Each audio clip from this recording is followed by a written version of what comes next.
Hello there, welcome along to Retrospect, the podcast from Sky Sports News, which brings you detailed analysis from across the Premier League in the company of our reporters and special guests as well. Joining me, Rob Jones, this week is our senior reporter, Tim Thornton. Just before you jet off on holiday, very good of you to join us. Yeah, looking for a bit of winter sun. I've been picking Steve's brain. Yes, He's an expert on that. An expert on that and an expert on many things as well. The former Manchester United captain, Steve Bruce, is with us. Is just after the Christmas period the time when you may be glad you're still not in there as a manager, about 25 games in 10 minutes? Well, it's the most difficult time. Of course it is, because everybody's celebrating and all you doing is playing football regularly. And but it's a tradition of ours in the country. We play lots of games over Christmas. It's a difficult time to manage because the games are coming so thick and fast. Are the pangs there at the moment? Is there still that desire to get back into it? Yeah. Well, I haven't worked in 23, which was the first 14 years, nearly 40 years that I haven't been involved for a period of 12 months. So looking to do something. We'll see what happens. I'm not drastically looking for it, but yeah, could do something. What do you miss the most? What do you miss the most? I think it's like anybody when you're thinking of retiring. You've done your work and you've been at it. I've been at it since 1978.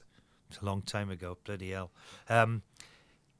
It's your everyday routine, your life. Then all of a sudden it changes and stops. Now I've been building a house, which is, it's helped me enormously to fulfill part of the day.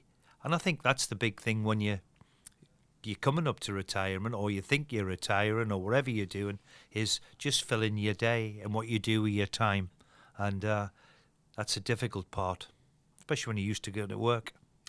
Well, we've got lots to get through with Steve. As you would expect, we'll talk about a fair few of his former clubs. We'll start with Manchester United. We'll then talk Everton. Vinny O'Connor will join us to give us the latest on their ownership situation. We'll recap most of the FA Cup weekend as well. A big win for Liverpool at the Emirates. And we'll talk transfers as well. Could Jordan Henderson be heading for a return to the Premier League? The likes of Kalvin Phillips and Ivan Toney we will discuss as well. But not surprisingly, Steve, we'll start with Manchester United. And I know when you spoke to Tim earlier in the season, you said about getting back into the game. You said, look, I don't necessarily need to be a manager, whether it could be a director of football. So let's put you in a consultancy role at Manchester United. And Sir Jim Ratcliffe and Sir Dave Brailsford come to you and say, look, not going brilliantly at the moment. Where do we start? Well, I would like to think, in football terms anyway, if they asked me any question, I'd be able to answer it.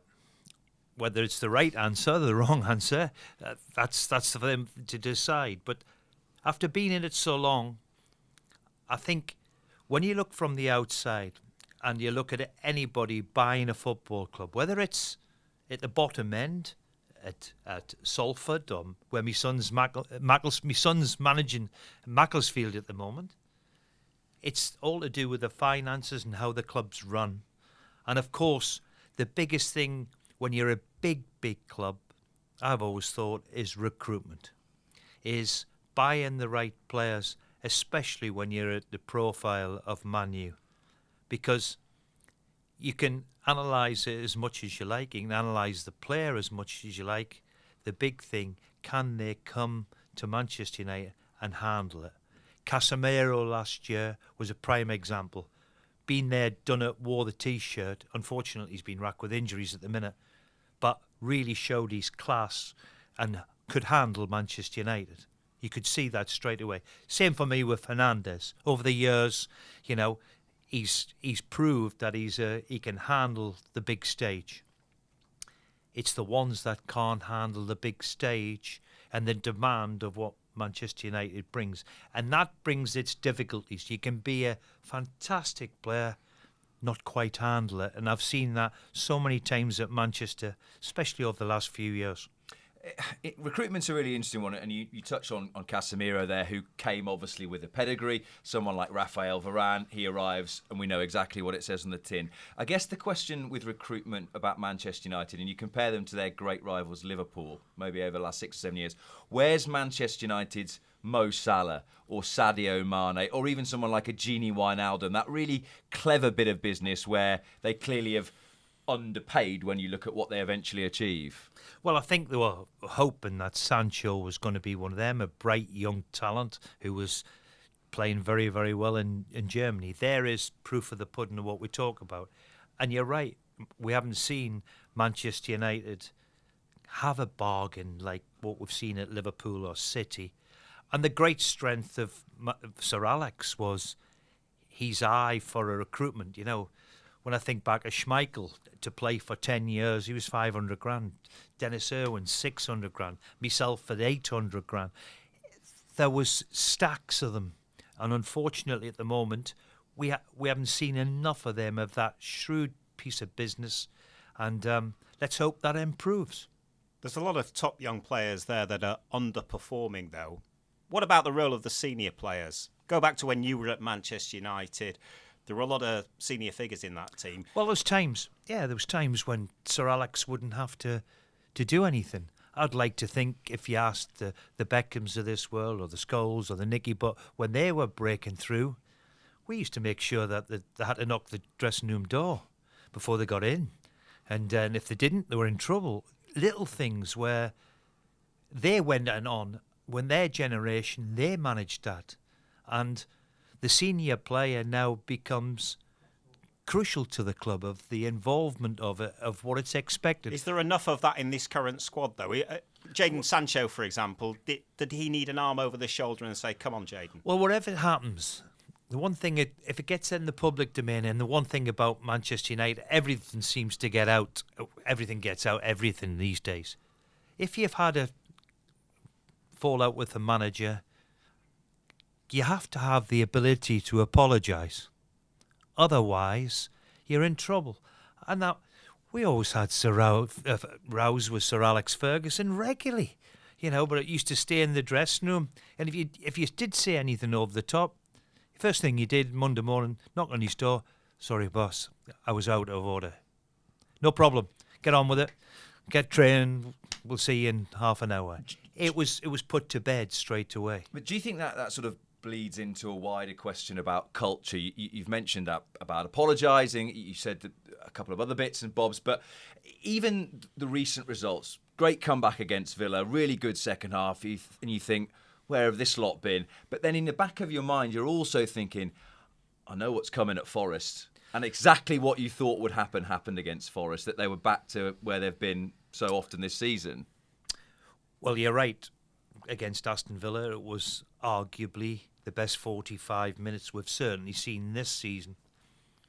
And then they go away to... And that inconsistency is the big, big problem they've got.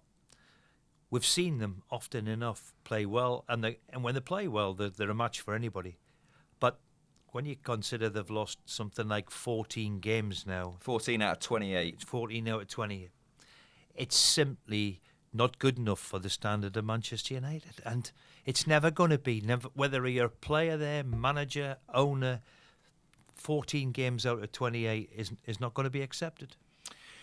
Where do you see the manager in all of this then? Because I think he got a lot of things right last year. He handled, or seemingly handled, a lot of situations pretty well. Some would say he overachieved. You know, he got to 2 cup finals, was it, and finished in the top 4. You can't ask for anything more than that. And you can't keep changing the manager. You've got to give him time to get... There's no doubt at all he's a wonderfully talented coach, as we've seen. And last year, everybody's saying, well, hopefully this could be the man. They've been ranked, to be fair to him, they've been ranked, especially defensively. Every week I'm seeing a different back 4. That's never healthy, because the platform you work from is defensively. And these big players, too many of them have not been on the pitch, to be fair to them. But they've got to improve and stay at the level. But I don't think changing the manager would, for me, be the right course, because they've had 5 in the last decade.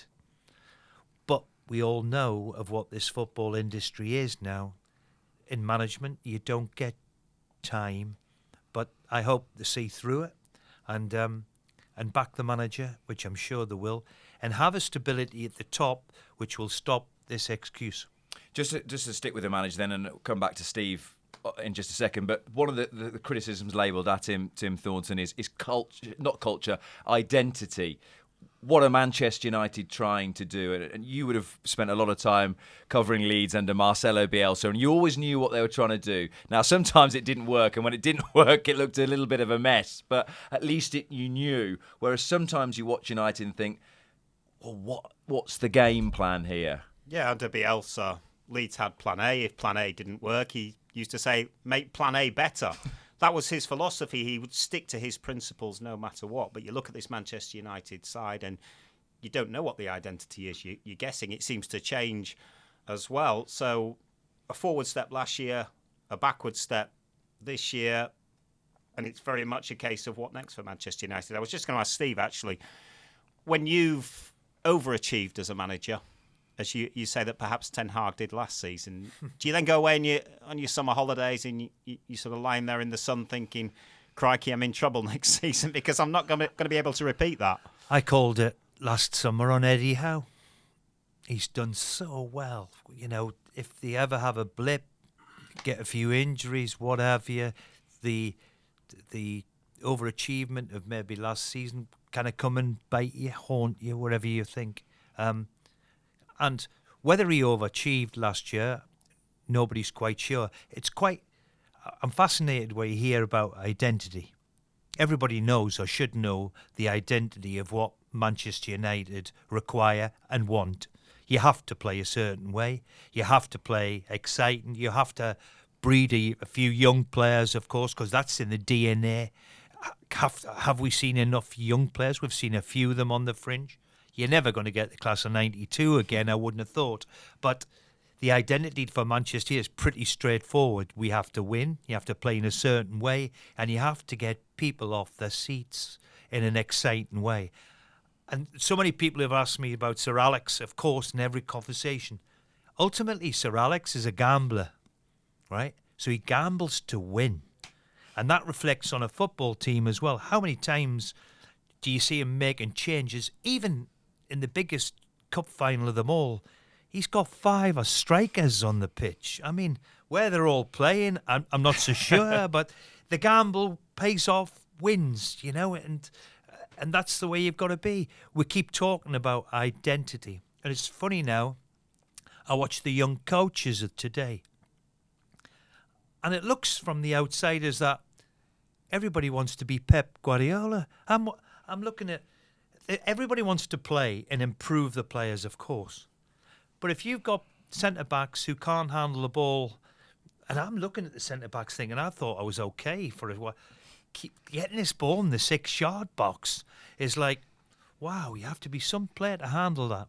And it seems the young coach of the day have all got to play that way, play the same sort of way. This is the way forward. But ultimately, you've got to win. You know, Wayne, for example, is Paddy's philosophy. He's fell on his sword with it because he's tried to change and won't change because this is the way I want to play. And unfortunately, didn't get the results to go with it. What would your advice have been to Wayne Rooney? Would you have said you might need to adapt? I understand where you talk about philosophy because Bielsa is arguably one of the most extreme and best coaches we've ever seen. When you hear about Pochettino and Pep and all saying he's the top man, then when he comes over and you see the way they were, I've never seen a team transform like Leeds did, whether physically, whatever he had. I've seen a bang average Leeds team all of a sudden go, wow, the manager in charge has done something with them. So an elite coach. When with Wayne, he's tried to have his identity. This is the way we're going to do it. We're going to play out from the back and we're going to try and be expansive, be something different. Can't get the results. Even though he signed a 3.5-year deal, they've pulled the plug after 2 months. And that's the young coach of what they feel today. So young coach is, yes, got to have an identity. Yes, have a philosophy. But you've got to win a football match or you don't stay in charge. As a young coach, then, do you also have to be braver with those above you, in that Wayne Rooney sat there in his first press conference as the Birmingham manager, and Gary Cook sits next to him and says, we're going to play no fear football, and maybe you want to play out from the back, but if you get to the training ground at Birmingham or any of the other clubs that you'd manage and think on the first day, this lot can't do that, so we're going to have to park that until at least January. If you're going to play that, possibly, you have to have the people who you know can do what you're asking to do. Until I get those people, then I'm going to have to get the best of what I've got, play a certain way, and get a few results. Otherwise, the young coach, unfortunately, disappears. And in the lower divisions, we never hear about these lads. You know, they come and get their job, they've done all their badges, done all the preparation, and unfortunately, the fallout in the lower divisions is horrendous. And I see so many people falling that way. And my advice to a young one is, assess your squad you've got. How can I get the best? Me going to Newcastle, I knew what Newcastle fans wanted. They wanted to play exactly the way Eddie's got them now. Up and at you, press from the front. I didn't think we had enough. And my predecessor before me, Rafa Benitez, obviously didn't think that way either. So I went on the blueprint of what Rafa had put in place. Was, we're going to be difficult to beat. We weren't very good on the eye. But I've got to do everything I can to keep Newcastle in the Premier League. And that was the sort of situation we were in. You have to try and adapt to the players you've got, the squad you've got, and the best way of making sure that you win on a Saturday. Do you think Wayne will come again? I sincerely hope so, because the kid loves football. I've had many conversations with him, and disappointed for him, but he's always had the ability to bounce back. He's a resilient so-and-so, as tough as they come. I hope he gets another crack at it, because we all want Wayne Rooney to succeed. Steve Bruce and Sky Sports News senior reporter Tim Thornton are with us this week. Let's talk about Wayne Rooney's former club, Everton. Merseyside reporter Vinny O'Connor is alongside us as well. Vinny, good to have you with us. Before we get into Everton on the pitch, let's talk about Everton off it and where we are with potential new owners, new investment.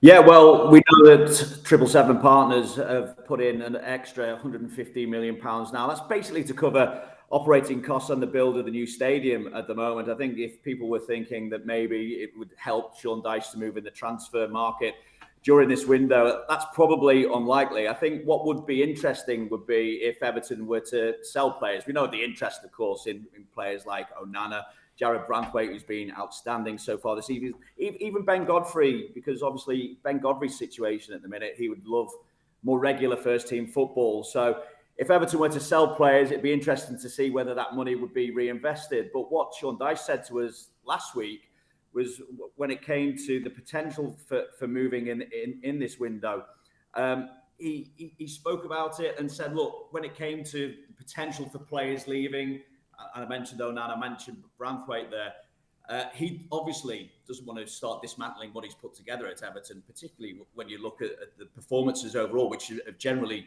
been good. But what he did say was that potential decision could be out of his hands. So while he wants to keep his squad together, if offers were to come in, then it could be the powers that be have different ideas and would look to cash in on those big names that they've got. So that's a difficult situation, kind of sums up the financial predicament that Everton are in at the moment. But for now, obviously, with us expecting a decision as regards that potential takeover by 777 Partners in the not too distant future, at least Everton is able to maintain themselves as a going concern, because there is that money there to cover the operating costs and to cover the latest on the stadium build as well. We've talked a little bit, Steve, about ownership, and you said that sometimes, look, it does filter into the dressing room, does filter into the players. What was the club where you found it the most distracting stuff that was happening in the boardroom? Oh, dear me. When I first started management, one of my first jobs, well, all my first job, is the reason why I left after 12 months was Sheffield United. It taught me a really, really good lesson, harsh lesson, but there was a boardroom fight above me between McCabe and another guy from Manchester, and it was really difficult. Should I be communicating with this one or that one, and that one didn't like me talking to this one, and it was a real eye opener into management. It gives an excuse to the player and the dressing room if stability up above. The best run clubs where there's no excuses for anybody is obviously the ones that succeed, and we see it too often now about boardroom interference. It's now huge, unfortunately. The job of a manager, does that really exist anymore, or are we all head coaches? And that sometimes that it can be great, don't get me wrong, head coach, okay, I just want to coach the team. But when it comes to January in the summer, if you're not in alignment with the sporting director, technical director who's bringing in the players, you must have a say in that. So therefore, did you think there was a sort of almost direct correlation from the time you were in the game, the longer you were a manager, whacking my microphone all over the place, the longer you were a manager, the less influence you had on exactly who you signed? Well, to be fair, at Newcastle, we'd have constant dialogue with myself, Hee-Chang and Steve Nixon, and it would have to be unanimous out of the three of us. So there's never someone you didn't want there? There was never in a, and I don't think I would let it happen, that if I didn't want him, if I didn't want a player, I'd have to say to Lee, look, he's not for me. And that happened a couple of times, said fair enough. The job of the chief scout is to identify the players, and then for me, the head coach or the manager would go and have a look at what this player is. If you can you go and see him live? Because I always wanted to see the player live if I could. It's more and more difficult now because of the demands on a manager or head coach. And how far, I guess, you're looking and in how terms far of where you're the players looking are. at the other side of the world, which need be. So then you need people in place to mark your card about these players. Vinny, we've been talking about identity this morning. Has Sean Dyche given Everton their identity back? Absolutely. It's back, I suppose, to the days of David Moyes in many respects. They've simplified the game plan. When Decore's been fit, obviously he's got an engine on him that gets him around the pitch, able to put pressure on the ball when Everton don't have possession. And of course, he's been able to weigh in with goals as well. There's been a bit more up and at them, I suppose, rather than tippy-tappy football. Everton fans have responded to that. It's been more entertaining at Goodison Park. Even when they were struggling earlier in the season, they were creating chances. And as I say, apart from probably the Arsenal game at home, they've been in the faces of the opposition a little bit more. Again, the crowd at Goodison has been able to respond to that. The wide players, in particular, Dwight McNeil and Jack Harrison, it's the work rate from them that, again, endears them to Evertonians. And I go back to the two centre-halves, Tarkowski and Branthwaite. I mean, Tarkowski with his experience, Branthwaite as well, just has been an absolute revelation at centre-half and provided Everton with that solid platform. It's no surprise that there are teams interested in taking someone like Jared Branthwaite. But if you want to get a real measure of the improvement that there's been under Sean Dyche at Everton, then just look at the form of Vitaly Mikolenko at left-back. Last season, you'd have thought he shouldn't really be a regular starter. This season, he's been one of Everton's best players. He's been absolutely outstanding. He put in a lot of work through the summer as well to get himself up to speed that little bit more. He's obviously taken on board what Sean Dyche has said to him as well. And he's been absolutely outstanding for Everton so far this season. Just when you said it was more entertaining this season, Vinny, I would take issue with that on the FA Cup game against Crystal Palace. That might well be the exception. The one thing we did see in that game, though, was a red card for Dominic Calvert-Lewin. We're going to speak to Steve about VAR as a whole in just a sec. But from your conversations, and we saw a detailed one with Sean Dyche last week, with Jurgen Klopp as well, that patience is waning a little bit with VAR, or at least managers in the Premier League want to see significant changes heading into next season? I think Everton feel that a lot of decisions are going against them and they can't quite understand why. I think you've seen the fans forum this week write into the PGMOL and Howard Webb asking for explanations over certain decisions and asking why they're going against Everton, and then giving other examples as to where there's been inconsistencies in how those decisions have been reached. And I still can't get my head around that red card for Dominic Calvert-Lewin, because as far as I'm concerned, looking at the force with which he went into the challenge, he's not endangering an opponent. His foot is obviously over the ball, but he's only made slight contact with Nathaniel Klein. He's not out of control. It's not reckless. And for me, it's not endangering an opponent. And there was a nice bit of footage that I saw on social media that someone's taken from the crowd. And you can see the referee, Chris Kavanagh, looking at the VAR monitor, and there's Everton players behind him. Tarkowski is one of them, and then Seamus Coleman comes into shot as well. And you can see the reaction when they see the replay themselves. Go, no way. As soon as he went to the monitor, we always know what's going to happen. But I was just incredulous, and I don't know what Steve says, but certainly there's one thing, Vinny. There is absolutely no chance that it's going to be a red card, is it, Steve? There's one, Vinny. Why bother going over to the monitor when we know what the outcome is? I've only seen it once where the referee... every time it's going to be overturned. Yeah. It's crazy. Well, I've seen it once. Why the referee can't have the courage? I don't think Vinny's got over this yet. I know, Vinny. I know. Vinny, you have to calm down, son. I have to tell you. But I can't understand that one. And we're talking about VAR far too often. We're overcomplicating it. It's the same when we see the offsides and we have to put the lines in. Surely if we just implement something where you can tell whether he's offside or he's not. If we're now talking about an inch here or there, then we're in serious trouble with it. And we have been since day one now. For me, we're just overcomplicating the whole thing. And I'm waiting for a referee to show some and say, well, I'm going to go with my on-field decision because what I see is right. The referee was right the other day when he went up to see Calvert-Lewin's challenge. He should have had the courage to say, as far as I'm concerned, it's yellow at best. I'm going to stick with my decision. And therefore, when you went from a VAR world, then you go back to West Brom in the Championship, do you actually think you get to the end of the game and think, okay, well, the referee might have made a mess of that, but that's part of the game. We move on, I stew on it over a glass of red for 20 minutes, and then... When it's a marginal offside and you either get one or you don't. For me, VAR was brought in was for the Thierry Henry handball, the Diego Maradona handball, the ones Frank Lampard scored against Germany where it's a yard over the line. All of them, what things are very, very easy and get them. Once we start now complicating and asking for everything to be drawn lines, whether the lines should be here, then there, we should bring the rule to say, look, if he's offside and we can see through the camera he's offside, he's offside. Fair enough. Should they engage with somebody like you who's managed so many different clubs? Should the PGMOL speak to somebody like you? I'm hoping that the PGMOL does that. It doesn't do it enough. And there seems to be now... It seems to be an us and them situation. And let's be fair, the referees have got it really difficult too. And the lads in the VAR studio.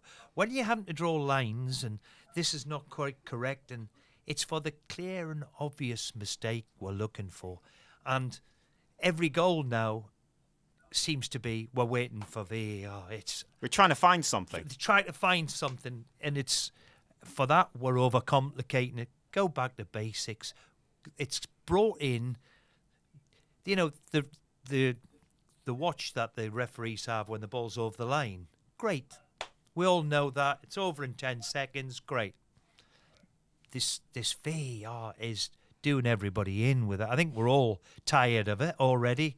It was such refreshing at the weekend where the FA Cup and there's no VAR. Thank the Lord. You speak to a lot of managers, Steve. Is the general consensus that they don't want it? They're not having it because they can't see the benefit of it. We all want the blatant thing where, as I've just said, give you a few examples, that eradicated, of course, get the right decision, but we're overcomplicating the whole thing. And we've got to stand up for ourselves and say, hang on a minute, we're the Premier League. We're going to set our own rules here and go by it. We've got all the technology in the world, but we seem to be making an arse of it, which is pretty evident for everybody to see, whether you're in football or not. Vinny O'Connor is going to stay with us because we're going to talk Liverpool in a second. Tim Thornton and Steve Bruce alongside me as well. We'll do Liverpool, we'll do Newcastle, we'll do transfers as well. We're back in a sec.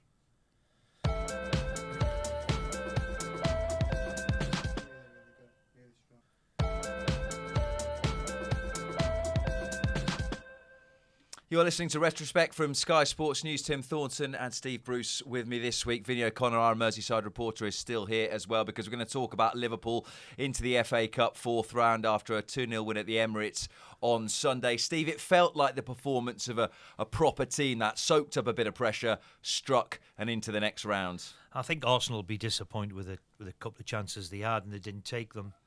But we've now seen the emergence of Liverpool again, you know, where last year they weren't anywhere near it. They've bought well. You could see a confidence in them. What, they lost 2 games now, is it? Three games. The one was a dead one. One was a dead rubber, yeah. They look a very, very good team again, don't they? And they've got a little bit of swagger about them. Difficult for me to say this about Liverpool, I have to tell you, but they look proper title contenders again. To when I look at them now and the options they've got up front, what they've got in midfield. And then again, you said at the top of the podcast, they've bought well and recruited well. And the kid at the top end of the pitch looks not a natural goal scorer, but by God, you'd have him in your team, wouldn't you? For the effort and endeavour and the bravery he shows, he's a real handful. Yeah, we'll get to the recruitment in just a sec. But Vinny, just to talk about the manager who we both chat to on a fairly regular basis, you just get the sense his juices are really flowing at the moment, like he's really relishing where this new-look Liverpool team are heading. Absolutely. I think he has been since the summer. He's been very excited about the potential within this squad as well. And not surprisingly, but it's the fact that they've got this mentality already. And we saw it, Steve touched on it there as well. The fact that Liverpool were far from perfect yesterday. And look at them early doors. I thought they were going to be in for a torrid afternoon, actually, without Virgil van Dijk. That long ball, there was a lovely pass as well from Aaron Ramsdale that set Reece Nelson away and caught out Trent and Konate. And, again, that probably summed up Arsenal's afternoon as well, set the tone in terms of finishing because he didn't really, in the end, get much of a shot away. But Liverpool, I thought, in that first half were, and I kind of agreed with Trent Alexander-Arnold as well in his post-match interview, where he said they were kind of causing themselves problems at times. You saw McAllister caught in possession, probably just getting back up to speed after his injury. Gomez got caught in possession as well, and but for a brilliant block from Konate, he was kind of dug out of a bit of a hole before Odegaard, of course, hit the crossbar. But Liverpool kind of served a warning towards the end of that first half when Trent Alexander-Arnold hit the bar. It basically told Arsenal, if you don't take your chances, Liverpool are going to create something. That's what came about in the second half. There was a tactical tweak, obviously, from Jurgen Klopp. But again, I think he enjoyed it even more yesterday, the fact that he was able to introduce Conor Bradley and Bobby Clark. Liverpool was still tied at 0-0 at that point, and then they go on and score 2 goals after that. But the interesting thing for me is part of that bringing the 2 young kids on was obviously the fact that they're pretty savvy and streetwise when it came to it. Bobby Clark, I think, probably learning from his dad as well. One of the great yellow cards, that. I'm sure Steve really appreciated that as well. Yeah, a great yellow card. Yeah. It was one of my first early fights at Newcastle. Was Jurgen nicking Clarkie's Was that son. right? Yeah. What's your best touchline disagreement with another manager? Oh. You must have had a few. Do you know something? Sometimes when you're watching from afar, and you see them get involved, and you think, "Wow, how petulant!" There's times where I look at myself and think, "What a you've just made of yourself," And then you look at it afterwards, but you get caught up in the emotion of it all. I suppose I've had 1 or 2 or 3, but not really ones where I'm usually fighting with myself, But I've had 1 or 2 with the best one I ever had when I was young was with Arsene Wenger. Remember when Sheffield United back in the day where we got a replay where they were supposed to throw the ball back to us, and unfortunately they threw it down the wing and they went on to score and win the cup tie. And here's me shouting and bawling at one of the great managers. I've only been in it 6 months. And it's funny, Arsene Wenger, after that, maybe had that little bit of respect and helped me out so many times with young players, especially when I was at Birmingham. Me Bentner and Larson and Mohamba, and helped me enormously. Was instrumental in me getting Wilson Palacios. Did really well. So maybe you should have a row with them, with the bigger ones even more. Just on touchline duels then of a different kind, and Vinny was talking there about Jurgen Klopp working something out at half-time. He went Nunes and Diaz wider in the second half to try and drag the two centre-halves out a little bit more. Who were the cleverest and smartest managers that in-game changing something? Particularly if you thought game plan's working here, they just switch it. Yeah, they switch it. I mean, you're always looking for something tactically of what you can do to change. And when it comes off, of course, everybody pats you on the back. There's nothing quite like a sub who comes on, scores after 2 minutes, and what a wonderful, masterful change from the manager. The great ones are whenever you play against Pep's team, it was always, how do you set up against them? Because, you know, the introverted fullbacks, they were the first. And then he's done away with that to have John Stones playing in a midfield area. You could never set up your team. I always think with a lot of teams, you know what to expect or what they're going to be. The greatest strength of Man City is you could never. And if you thought you would get it, then you'd change it again and away would get. And what am I going to do here? You know, with that one. So I would think out of them all, for me, Pep has been absolutely incredible. Just one for you first, and then Vinny can come on it as well. There's an old saying in American sports, offense wins games, defense wins championships, and we've talked about some of the forwards that Liverpool have got, but it looks as though Virgil van Dijk, who didn't play obviously against Arsenal, back to his best this season, and they have a wonderful goalkeeper, something you would know about with playing with Schmeichel. Well, this is what I'm saying. I mean, Sir Alex, I was bought all these years to replace Paul McGrath because he had a horrible bad knee. Paul McGrath left Manchester United, went to Aston Villa, and for 4 years on the spin, trained on a bike, so I'm led to believe, and won Player of the Year for the 4 years that he was there. But he had injury problems with his knee. And I think Sir Alex wanted to have a team where, and I think it stood with me, especially defensively, and that's what I said about Man U. Myself and Gary Pallister missed 5 games between us in 5 years. We were never injured, and then we had Schmeichel behind us, who never missed a game in 5-6 years. So, right down the spine, it's the basics, down the spine of the team. We had Ince and Keane and Robson and Hughes and Cantona up front. I mean, starting to see why you want a bit. It doesn't get much better, yeah. You know. But it's the basics of saying, I'm going to build from the back, because if you have to score 2 and 3 to win a game every week, it's not going to happen.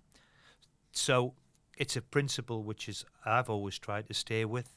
Defensively, you've got to be right before you try at the top end of the pitch, because that's the most difficult, the top end of the pitch. Defensively, if people are fit week in and week out, it's the easiest part of the game to get right. And Vinny, that has been a thing, hasn't it, this year, that Van Dijk back to near his best, and actually Endo in front of the back four has given Liverpool a lot. Yeah, it took him a bit of time to settle, but I think he's been coming into his own. It's a shame that, obviously, from Liverpool's perspective, he's had to go off to the Asia Cup. But the impressive thing about this Liverpool defensive record is, you know, we saw the problems that they had last season. The fact that they've got now the meanest defence in the Premier League, and they're doing that with injury problems as well. Andy Robertson been out, Tsimikas currently out, of course. They've got Trent playing in the kind of hybrid role, but also Joel Matip has been out, and yet the players that have come in, obviously Konate, a man of the match performance against Arsenal in the FA Cup. Jarell Quansah, whenever he's called upon, has for me been outstanding as well. I had a chat with Jurgen Klopp when I was there training a few weeks back. He probably saw it. But what he said to me about Quansah, because I said I'd seen England under 21s at Goodison Park a few days before, and his immediate reaction about Quansah was Van Dijk 2.0, and that's how highly he rates Quansah, and he's beginning to show that in his performances as well. Quansah himself had the ambition, when he knew that he was going to be part of the first team setup this season, that he wanted to be a starting centre-back. His aim was to get ahead of Joel Matip and be a starting centre-back. Okay, it's not happened in the greatest circumstances. He's getting more of an opportunity because of Matip's injury. However, as I say, he's really pushing Konate. And I suppose to a certain extent, not that you'd take Van Dijk out of the Liverpool side, but he's coming on and helping. He's certainly being helped in his development, challenging someone like Virgil van Dijk as well. So, you just got to give them an awful lot of credit. I think the fact that even with the changes, with the injuries, that they've been able to be so solid defensively says an awful lot about the way this squad is working together. Bit of the job that Endo has done. Also, McAllister earlier this season as well, having to play a number 10 role. Having to play the number 6 role that he's not renowned for, obviously. So Jurgen Klopp has got an awful lot right so far this season. Vinny, thank you very much. We will leave it there. We'll talk about things from an Arsenal perspective in just a second. Let's move on to Newcastle. Another of the Steve Bruce derbies from the weekend, beating Sunderland. Beating Sunderland a little bit of a canter. Given the form they were in, given the opposition, does that go down as one of the biggest wins of Eddie Howe's tenure so far? Well, I think the enormity, I think Eddie alluded to it, that it was a big result for him. And especially under the circumstances, they've had a difficult Christmas, December. They've gone out of both cups within a week, and all of a sudden there was a bit of pressure on in the league. So to go to the close rivals in terms of location, and for those who don't know it, there's a bit of nastiness about the North East derby. It's a bit passionate to say the least. I have to say, in the game, they cruised the game. I mean, I didn't see the last 15 minutes. I went to watch Macclesfield, but it was easy for them. And I think the manner of it, the win, it was vitally important to them to get it.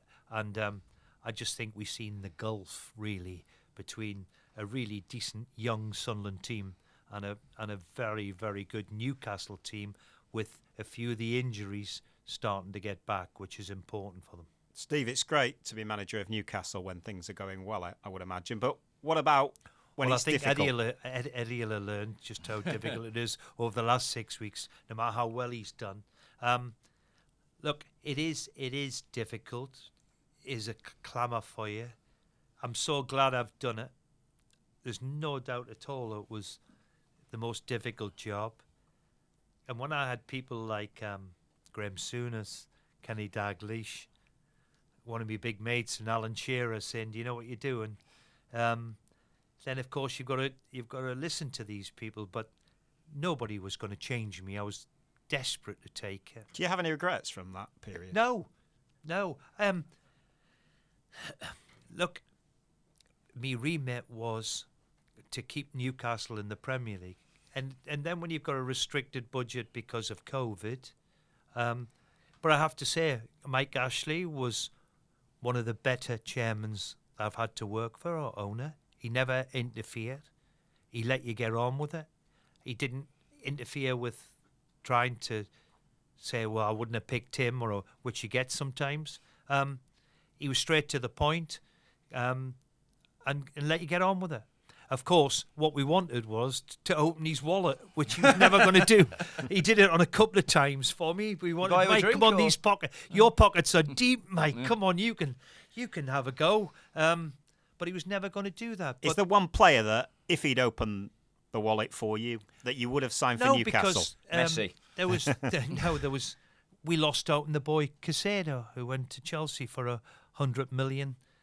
It was me persuasive powers, and Lee Charnley helped me enormously to get Callum Wilson. Callum Wilson was against everything Mike wanted.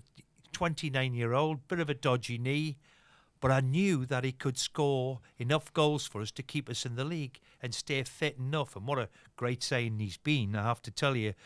But 20 million, large amount, that, Steve. And more importantly, he was going to come in as the highest wage earner. At Bournemouth here, we've gone from Bournemouth and we're struggling to match his wages. So, it was difficult, but something which, as I said, I've managed them for 2.5 years, and I believe did my job to keep them where. We could have been a bit more exciting, but we decided with Lee that if we're not going to have enough money, we're going to try and just identify one player. We can't buy 4 or 5, but we can get one in. So St. Maximum, Callum Wilson, Almiron, Joe Linton. I had the makings of half a team, and of course they've gone on now and bought extremely well and added to them, and they look a really, really good team when they're back fit and back playing. One question to you before we talk about the current owners and what they might have in mind. Obviously, it's my job, Tim's job, to stand in tunnels with you and ask you questions. Press conference is the same, about why you put him on or why this didn't work or whatever. And you've always answered them very forthrightly. Was there ever a time at Newcastle where you felt this is getting a bit personal now? This isn't about me as a manager. This is not fair. Look, from day one, and I've said it, there was one particular journalist who made it. I remember the headlines when I first got the job. Surely not was the headline in the Daily Mail. And then, I don't like to give him airtime anymore. My first game in charge against Arsenal at home, I just put a sub on and not give him any instructions where he wanted to play. These was the headlines. And I'm thinking, really? Am I going to send on a sub where he doesn't know he's playing? The third game we had Norwich away, I couldn't take a warm-up right. The warm-up was poor. It was, look, I know I wasn't everybody's cup, and I certainly wasn't his. But when it comes personal, then of course it becomes very, very difficult. And everything you do in management in Newcastle is the microscopic is on you. You make a change. Would you make that choice? Didn't make it any better. It's part and parcel of the demands of going with the job. Just one final one on Newcastle then, and on the owners, because you were there in the crossover when the new people came in. I don't know whether you spoke to the Saudi side, whether you just chatted to Amanda, but there is this perception that they want success, but they want it quickly. Did you ever hear of a sort of time frame? We want to have won a trophy by X point, or we want to have done this by Y point? I have to say they were so respectful when I first met them, with Amanda and her husband, and there was about 4 or 5 of them when they first take over the club. The first question they asked me is, how can we help you? And I had to reply back, and found it very difficult, was to say, look, I think my time is done here, because the excitement of you guys coming in, I was the only negative thing at the club. So it's really difficult to have that conversation. Was really, you have to get rid of me and have something in mind. I have to say the things that were putting in place, Dan Ashworth appointment, Darren Neal's appointment above, is exceptional for me, the way, and I'd like to think that they listened to me. I put 2 people forward to them, both young English, Stephen Gerrard and Eddie. And I'm pleased that they went with Eddie in the finish, and he's done really, really well. And because Newcastle still means a bit of something. I'm born and bred there. I'm a Geordie who's managed one of the great clubs. Let's finish with a few transfer stories then, and stay with a son of the North East in Jordan Henderson, who you know very well from your time at Sunderland. A lot of reports about the fact that he might want to come back to the Premier League. Does it particularly surprise you that someone like him, with his mentality, wants to get back to the cut and thrust of the Premier League? Well, is it family related? Is it football related? Has he just missed the Premier League? I would think a combination of all of them things. He's a wonderful leader, Jordan, and the reason why I played him, and unfortunately had to sell him to Liverpool, but even when he was a kid, he showed the leadership skills. When I first worked at the door at Sunderland, he had the mentality to be a top player, and as a boy, you don't get any better. So he's obviously missing, whether it's family, Premier League, back of his mind wants to play in the Euros. It looks from the outside that he wants to come back. Any club who can sign him, you're signing a diamond, because there's not many like Jordan in the way he conducts himself as a pro, as a leader, as a player. That's why Gareth picks him every week. And I hope he gets his wish, because, you know, the rumours are that he's not quite happy over there for whatever reason. Steve, if you were still the manager of Newcastle... Oh, and took him from Sunderland. No, I'm not going there. Come on. That would be a bit too controversial. That would be a bit too much, even for me. Would you sign Kalvin Phillips, because he's been linked with Newcastle in this window? Is that a good fit? Well, the kid's a really, really talented player. Does that mean then Bruno Guimaraes would play as an 8? That's a question that you would have to ask Eddie, you know, because of what I've seen at the weekend, Guimaraes was head and shoulders above anybody on the pitch. He was fantastic. Is he one of the best players in the Premier League? Is he what? Sorry? Is he one of the best players in the Premier League? Well, certainly what I've seen at the weekend, and my mates who still go to watch Newcastle think he's the best player. And he certainly showed me the other day some of his range of passing and the 1-2s.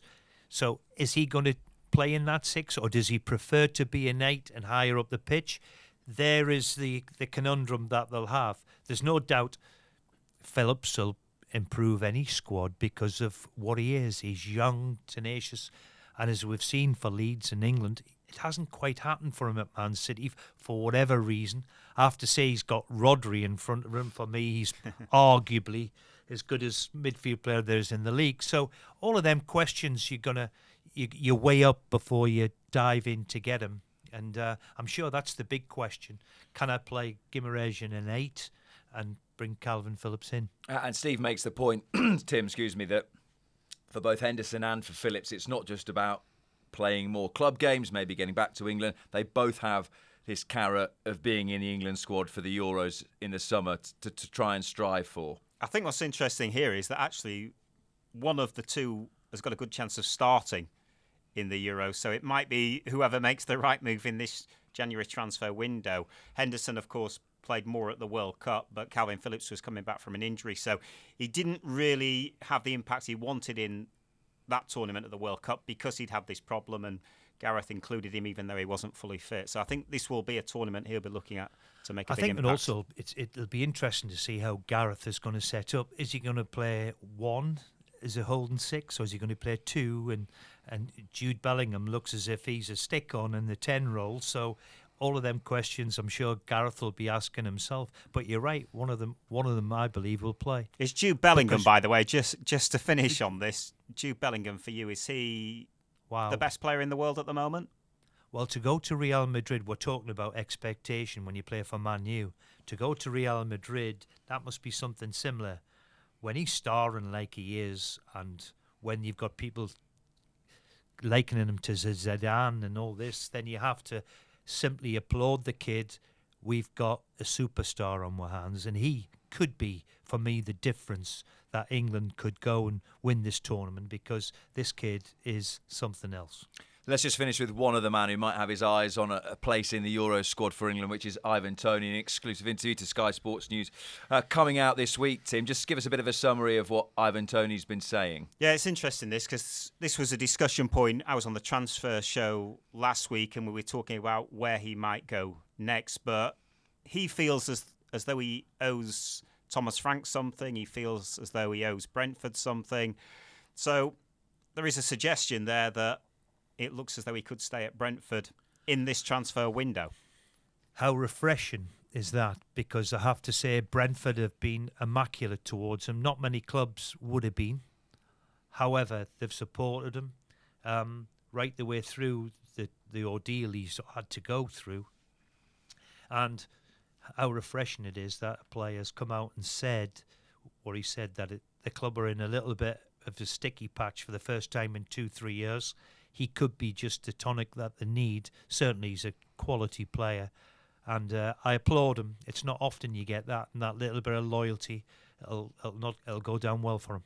Have you had times as well, because Thomas Frank has said, look, he's sticking unless something ridiculous comes through. They're losing Wissa to the Africa Cup of Nations, and Burmo is injured. As a manager, we touched on this in the podcast last week, that you have to say to a player, just give me till the summer. Keep us up. Of course, keep us up. And But sometimes as the manager, head coach, is the decision made above you, then it becomes difficult. But yes, there's times where you have to say, look, it's not possible for you to leave at this particular moment. So I hope you respect that. Certainly with Ivan Toney, for him to come out there, that's why it's so refreshing to see.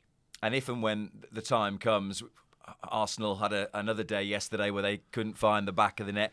Do you see him as being the sort of player who would be maybe a final piece in the jigsaw for Mikel Arteta? Well, it'd be interesting to see now when he comes back. He's been out a long time. It's like getting over an injury, if you like. When you're out for 6-7 months and you haven't been competitive, I hope he can hit the ground running. That's going to be crucial to it. I hope he can. But as I've experienced, if you're out a long time, whether it is injury or suspension or whatever it is, it's difficult to hit the ground running. I hope for his sake and Brentford's sake that he can, but it'll be difficult. Well, Ivan Toney's Premier League return is a live Sky game on the 20th of January against Nottingham Forest, the Saturday night football from 5 o'clock. Before that, this week, the League Cup semi-finals get underway. The first legs, Middlesbrough against Chelsea and Liverpool against Fulham as well. And a documentary across Sky Sports this week as well, How Africa Changed the Premier League, hearing from the likes of Michael Essien and Didier Drogba as well. Steve, thank you very much indeed for being with us. I know you want to get back into football, but we'll take you here on a regular basis if that'll do on a Monday. Tim, thank you very much as well. Quick reminder that you can download this from wherever you get your podcasts and watch Retrospect as well on the Sky Sports News YouTube channel. We'll see you again next week. Bye for now.